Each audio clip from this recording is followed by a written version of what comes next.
नमस्ते, मेरा नाम आशीष दीक्षित है और इस वक्त तुर्की बायकॉट सोशल मीडिया पर छाया हुआ है।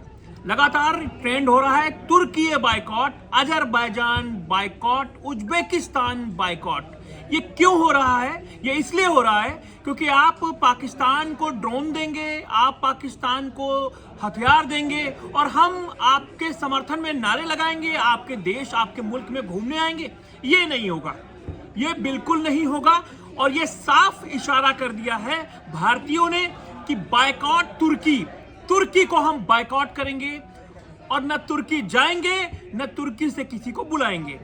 यानी कि तुर्की से सारे संबंध खत्म करने की बात कह रहे हैं लोग, सोशल मीडिया पर कह रहे हैं, अपनी मन की बात लिख रहे हैं और तमाम वो बातें कही जा रही हैं जो तुर्की को सबक सिखाने वाली हैं।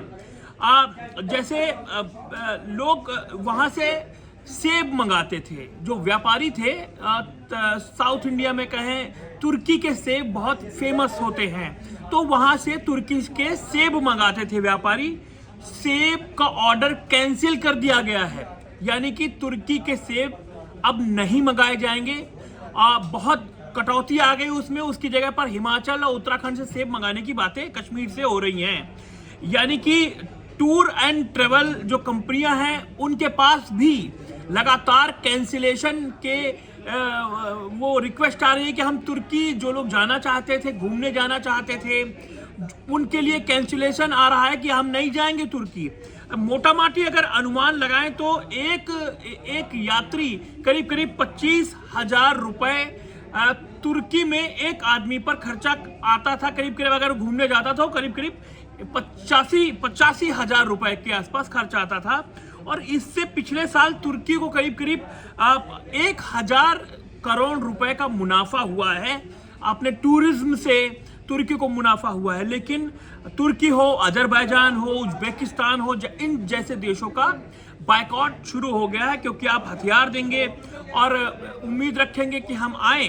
अब इस बीच तुर्की की तरफ से बहुत ही बेशर्मी भरा एक बयान आता है सोशल मीडिया पर जो वायरल है, और जिसमें कहा गया है, तुर्की की तरफ से कहा गया है कि भारत पाकिस्तान संघर्ष का हमारे टूरिज्म पर कोई असर नहीं होगा और भारतीय पर्यटक आ सकते हैं।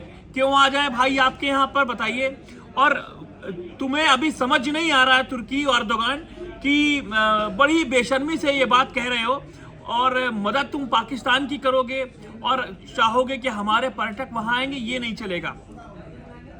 चलेगा, दो बातें नहीं चलेंगी, ये तो तय है। और बायकॉट तुर्की लगातार ट्रेंड कर रहा है।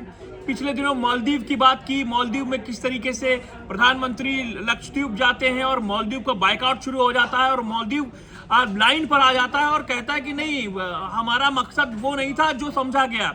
अब तुर्की के लिए भी अब सबसे पहली बायकॉट तुर्की, जो वहां जा रहे हैं, घूमने जा रहे हैं या फिर वहां किसी काम के लिए जा रहे हैं, तो बायकॉट तुर्की के तहत तुर्की को सबक सिखाने की बात हो रही है। तमाम इसमें चीजें हैं क्योंकि तुर्की ने करीब 400 ड्रोन, आप समझ सकते हैं, 400 ड्रोन भेजे हैं। येहा और सिंजर ड्रोन भेजे हैं जिनकी कीमत करीब 4 लाख रुपए है। करीब 80 करोड़ रुपए के ड्रोन थे केवल। बैरक्टर B2 TB2 ड्रोन करीब 41 करोड़ के ये ड्रोन थे। और तमाम तुर्की ने और चीजें दी हैं पाकिस्तान को, जिनकी बदौलत पाकिस्तान ने हम पर अटैक किया और हमारे काफी बॉर्डर एरिया में काफी नुकसान पहुंचाने की कोशिश की।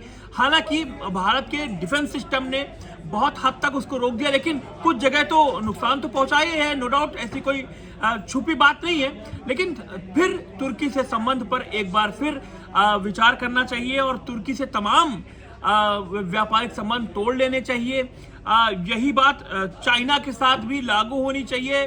जैसे तुर्की बायकॉट चल रहा है वैसे चाइना का भी बायकॉट करना चाहिए, क्योंकि चाइनीज सामान इंडियन बाजार में बहुत सारा बिक रहा है, बहुत सारा अभी भी लोग खरीद रहे हैं क्योंकि सस्ता होता है। हालांकि चाइनीज माल की कोई गारंटी नहीं होती है। जिस तरीके से चाइनीज हथियार, मिसाइलें जो पाकिस्तान खरीद के लेके आया था, वो दगाबाज एकदम दग गई, एकदम फुस हो गई। और तुर्की के ड्रोन फुस हो गए, तमाम चाइनीज सामान फुस हो गया।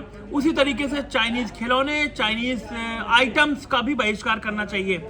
ये सवाल है कि क्या चाइनीज आइटम का भी बहिष्कार करना चाहिए, आप हमें कमेंट बॉक्स पे लिख के बता सकते हैं। और तुर्की के लिए क्या कहना चाहते हैं वो भी हमें कमेंट बॉक्स पे लिख के बता सकते हैं कि क्या तुर्की से सारे रिश्ते तोड़ देने चाहिए, क्योंकि अजरबैजान और तुर्की और उज्बेकिस्तान में जिस तरीके से प्रदर्शन हुए, झंडे लहराए गए पाकिस्तान के, और पाकिस्तान की तारीफों में पुल बांधे जा रहे हैं, तो क्या ऐसे दुश्मन मुल्क के साथ हमें कोई संबंध रखना चाहिए? आप हमें कमेंट बॉक्स में बताइए। नमस्ते।